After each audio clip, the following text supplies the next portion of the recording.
Nós estamos aqui de volta ao estúdio trazendo para você notícias e informações. Vamos ter um bate-papo especial. Eu recebo aqui hoje um grande amigo de velhas caminhadas, Lissauer Vieira. Lissauer, boa tarde. Boa tarde, Fabélia. Boa tarde a todos os telespectadores, a todos os produtores rurais do nosso estado de Goiás, do Brasil. Para mim é um prazer retornar aqui aos estúdios do Sucesso no Campo para nós conversarmos um pouco mais aí do setor agropecuário, da economia, da política nacional também. Nesse final de ano aí, final de 2023, um ano bastante conturbado, difícil para todos nós do setor agropecuário, mas tenho certeza de muitos aprendizados também. Bom, e para quem está de longe, às vezes não conhece o Lissauer Vieira, o Lissauer, além de produtor rural, ele foi deputado por 2 vezes, né, deputada estadual, e ainda teve mandato de presidente na Alego. E o Lissauer, com essa trajetória de contribuição na política goiana e de alguma forma também nacional, e como produtor rural, que ele é filho de produtor e segue atualmente sem nenhum cargo eletivo, mas ele segue firme dentro das atividades do agro. Lissauer, 2023, a gente pode dizer que ele foi um ano bem, eu estou dizendo foi, né? Nós ainda estamos aí no dia 26, mas já não dá tempo da gente planejar uma lavoura a mais. A gente diz assim que foi um ano bem conturbado, porque era aquele ano de tensão por mudança de governo. Você não sabe o que ele vai fazer, mesmo que ele prometeu uma coisa, quais são as adoções, e ainda questões climáticas. Como é que você está vendo isso? Nós tivemos um ano bastante difícil para o setor produtivo, primeiro desde o começo com essa mudança de governo que nós sabemos mesmo, às vezes, tentando uma aproximação com o setor agropecuário, o setor produtivo do país, não tem o clima necessário e a insegurança jurídica que nós vivemos no país, a insegurança econômica, e tudo isso agravando com as perspectivas climáticas que desde o começo do ano já falava assim, El Niño, em pouca chuva e excesso de calor aqui na nossa região, que se confirmou no centro-norte do país, excesso de chuvas no sul.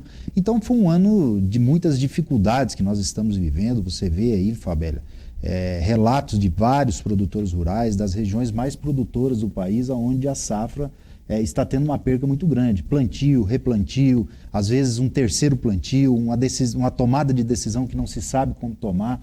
Então, eu vejo que é um ano extremamente desafiador para todo o setor agropecuário do país, um ano de se preocupar. O ano que vem não vai ser um ano fácil também, porque, obviamente, que todos nós nos planejamos com a safra plantada para poder planejar o futuro, o outro ano, né? E nós estamos tendo muita dificuldade com isso, porque estamos vivendo não só a insegurança jurídica dentro do nosso país, a insegurança política que já agrava isso desde o começo do ano de 2023, como também agora essa questão climática que nos traz muita preocupação. Você falou aí de plantio, replantio e até um terceiro plantio. Ali no Mato Grosso tem eles levam muito a sério a tentativa de controlar e manejar pragas. Eu até estive conversando com o pessoal da ProSoja MT e questionando se de repente então não seria viável a entrada do milho já de segunda safra para pegar uma janela melhor. Mas aí veio o problema de cigarrinha. Você acha que nós vamos ter problemas na segunda safra do milho, considerando, especialmente aqui na região sudoeste goiano, que a soja vai talvez se alongar ali naquele ciclo em função do momento tardio, né, de plantio, e depois não sabemos se vai ter chuva, porque a indicação até agora é que a chuva vai cessar mais cedo. Você acha que nós também vamos ter uma queda de produtividade da segunda safra? Não tenho dúvida disso. Primeiro, no total da produtividade, porque nós teremos aí uma diminuição da área de plantio por conta da janela do plantio da safra de verão. Até a semana passada nós tínhamos relatos de produtores ainda plantando soja, né? Agora, essa tomada de decisão em uma área que não se conseguiu plantar ou às vezes teve que fazer replantio, você precisa tomar uma decisão rápida ou plantam milho agora em janeiro já cedo, ou tomam uma decisão de manter a soja mesmo, às vezes não com a população necessária e tecnicamente da forma que teria que ser. E nós teremos aí um ano difícil por conta do El Niño, todo mundo sabe. O mês de março talvez aí será um mês já com diminuição nas chuvas e abril com quase nada de chuvas pelas previsões que nós estamos vendo. E o produtor rural vai ser muito cauteloso nesse momento.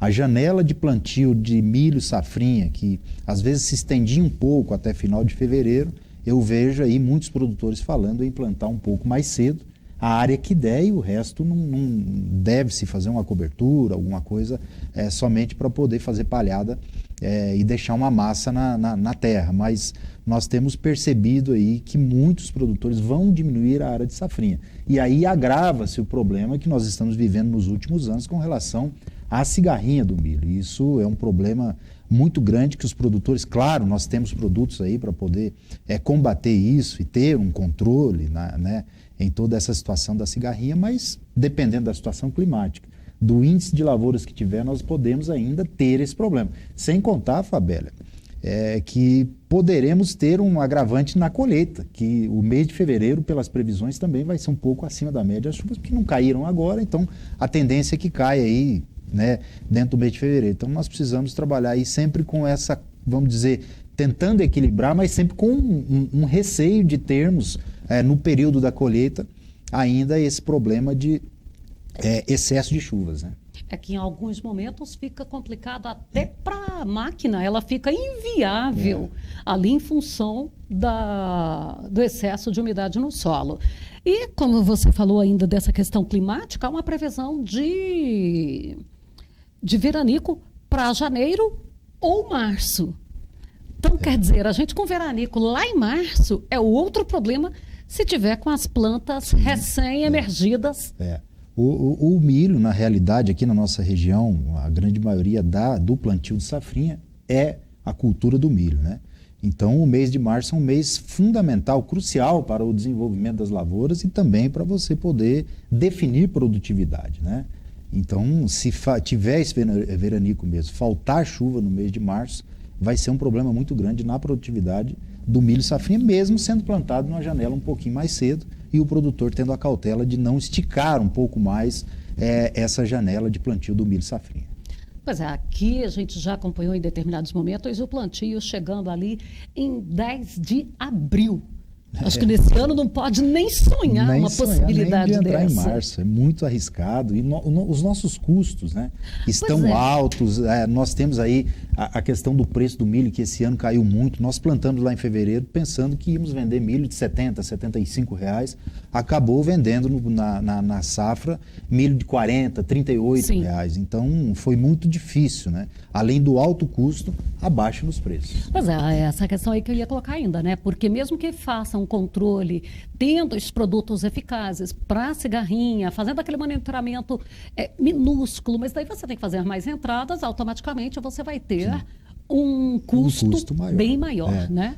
E não tem como, depois que você está com a lavoura posta, já estabelecida, você tem que fazer os tratos culturais, né? Então, se você tiver essa questão principalmente de pragas, né, tem que ser feito o manejo correto e isso tudo aumenta o seu custo e impacta ainda na produtividade. Então, é uma situação, um ano muito difícil, onde nós vamos precisar de muita sabedoria para tomar as decisões no momento certo. E dentro da política, o que você acha que foram os pontos cruciais para o agronegócio esse ano? O agronegócio viveu um momento de muita dificuldade. As eleições de 2022, né, a nível nacional, mostraram que o Brasil, apesar de ter eleito a maioria no Congresso de conservadores, vamos dizer assim, na hora da decisão mesmo, no mandato agora, muitos desses que foram eleitos com a bandeira do conservadorismo, com a bandeira do presidente Bolsonaro, com a direita, com a defesa da família, você vê que a defesa do setor produtivo, você percebe que muitos desses já estão muito mais alinhados com a atual gestão, o atual governo, aprovando matérias lá no Congresso Nacional que às vezes não vão de encontro à defesa e o que nós esperamos dessa representatividade. Então, o que eu vejo com muita preocupação essa situação toda que nós vivemos dentro do nosso país hoje, com um governo que não não atende às expectativas da nossa realidade, quem trabalha, produz, gera emprego, gera rendas. Nós sabemos que o setor agropecuário no país, de fato, é a principal mola propulsora da nossa economia, né? Nos piores momentos de crise da nossa nação, sempre o agronegócio ajudou e contribuiu de forma considerável para o crescimento da economia do Brasil, às vezes até segurando e tirando o país de uma crise que poderia ser muito maior. Assistimos 4 anos do governo Bolsonaro com um Ministério da Agricultura muito atuante, com um país voltado para poder atender as expectativas, e agora nós vemos aí muitas dificuldades, até mesmo de diálogo, às vezes até mesmo de relacionamento, para você poder buscar o caminho certo para o setor agropecuário. Então, eu vejo que o ano de 2023 foi difícil, sim, nós tivemos muitos problemas, essa transição de governo nos trouxe muitas inseguranças, mas os próximos anos vindouros, e agora falando em 2024 também, nós não temos expectativas de ser melhor, de ser diferente. Que pese a gente trabalhar para isso, querer que isso aconteça, torcer para isso acontecer, Sim. que possa ter um bom relacionamento, que nós possamos todo mundo fazer o nosso país crescer, mas infelizmente nós não vemos essa abertura e essa perspectiva. A gente teve aí nesse ano marco temporal, tantas coisas ali que foram discutidas, foram votadas, e agora, no apagar das luzes, a reforma tributária. Como que você enxerga isso aí, especialmente para o produtor rural, para o setor do agro? A reforma tributária ela é muito preocupante, não só para os produtores rurais, mas você vê relatos de empresários, de pessoas que são ligadas ao setor produtivo em geral no país, que a reforma tributária está sendo boa apenas para o governo federal, né? Inclusive para os municípios. Eu sempre fui defensor, Fabélia, quando gestor, enquanto deputado, parlamentar, eu sempre fui um dos defensores que nós precisamos sim de uma reforma tributária, mas uma reforma tributária que venha beneficiar os municípios e que fortaleça os municípios, porque os problemas estão nossos, estão nos municípios, na cidade que nós vivemos, o problema é com a estrada vicinal, o transporte público, a escola. O governo federal cada vez mais está se fortalecendo, os prefeitos, principalmente de cidades menores, perdendo recursos, né? E tendo que ir com o pires na mão para buscar recursos ou via emenda parlamentar ou via projetos no governo federal e enfraquecendo cada vez mais os nossos municípios. Eu acho que essa reforma tributária ela teria que chegar no momento certo, mas ela teria que ser mais discutida, ouvindo mais a população, ouvindo mais quem trabalha, produz, gera emprego, gera renda, ouvindo mais também, obviamente, os gestores municipais e estaduais para nós podermos ter uma reforma mais equilibrada. Não foi isso. O que nós assistimos no Congresso Nacional, a proposta do governo federal através do Ministério da Fazenda e de outros ministérios, é totalmente ao contrário a isso. É aquela questão de empurrar uma reforma tributária que poderia ser benéfica para a nossa população, diminuindo os impostos para a população e aumentando o poder para os nossos municípios e estados, né, fortalecendo mais economicamente, tirando um pouco mais de Brasília e deixando mais para os estados e municípios, mas foi ao contrário. Nós vemos que fortaleceu mais Brasília e, infelizmente, essa aprovação da reforma tributária, ao meu ver, vai prejudicar ainda mais os nossos municípios e quem trabalha e produz, inclusive o setor agropecuário. E você tocou num ponto muito importante, que é a questão de chegar lá na população. Porque é isso, né? Às vezes a gente está aqui falando do produtor rural, mas não é benefício para o produtor rural. É porque se sair lá do produtor um feijão com uma carga maior tributada, aí o feijão não foi tributado, tá? Mas talvez o defensivo tenha sido com a carga maior de tributação. Aí o que vai acontecer? Vai chegar na prateleira do supermercado para o contribuinte?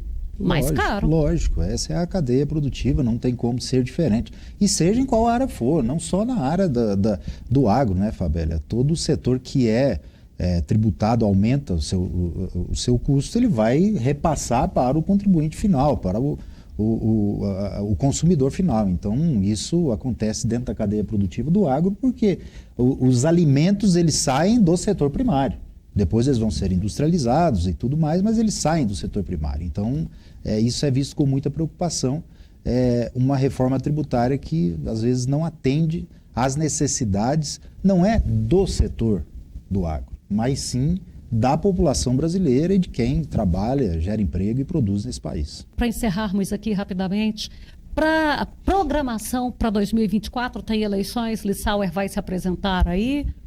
Estamos trabalhando sim, Fabélia. Nós estamos com um projeto na cidade de Rio Verde, conversando com muitos amigos, produtores rurais, empresários, a população em geral, para nós buscarmos um projeto que seja viável para a nossa cidade. Você sabe, Rio Verde, Jataí, a região sudoeste é uma das regiões mais importantes no desenvolvimento econômico do país, né?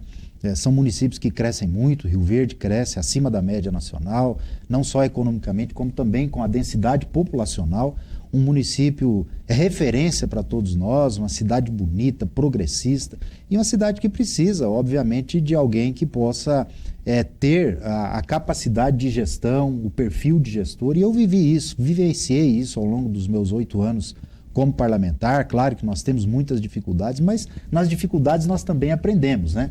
E esse caminho nós já percorremos, conseguimos aprender muita coisa ao longo desses anos. Eu, como gestor da Assembleia Legislativa, como parlamentar, como defensor do setor agropecuário, você vê os trabalhos que nós fizemos ao longo dos anos no atendimento às entidades, seja a FAEG, sindicatos rurais, a ProSoja, todas as entidades que nos procuraram, associações comerciais dos municípios, enfim, todas as entidades que nos procuraram sempre tiveram a sua demanda ou atendida ou pelo menos uma atenção necessária a todos. E agora, virando o ano de 2024, nós vamos nos programar, estamos já trabalhando com um projeto para nós podermos disputar a prefeitura da cidade de Rio Verde no próximo ano, nas eleições vindouras. Muito obrigada. Eu quero registrar aqui que estão acompanhando o Lissauer, dois velhos colegas da comunicação. Não, André Furquim diz que não é velho, não. André tem 52 anos de comunicador, mas é um jovem, tá? Sérgio Luiz também está por aqui. E o Biratã, né? Vereador da cidade de Rio Verde. Então, um abraço para vocês. Obrigada pela visita. Um bom ano novo. Que Deus abençoe bastante. O Sucesso no Campo está sempre de portas abertas. Obrigado, Fabélia. Obrigado a você, ao Lima, a todos aqui do Sucesso no Campo, a todas as pessoas que nos assistem nesse momento. Para mim é uma alegria, uma honra poder estar aqui com você. Como você falou no começo da entrevista, nós nos conhecemos há muito tempo, né? Desde Rio Verde ainda, das épocas do rádio.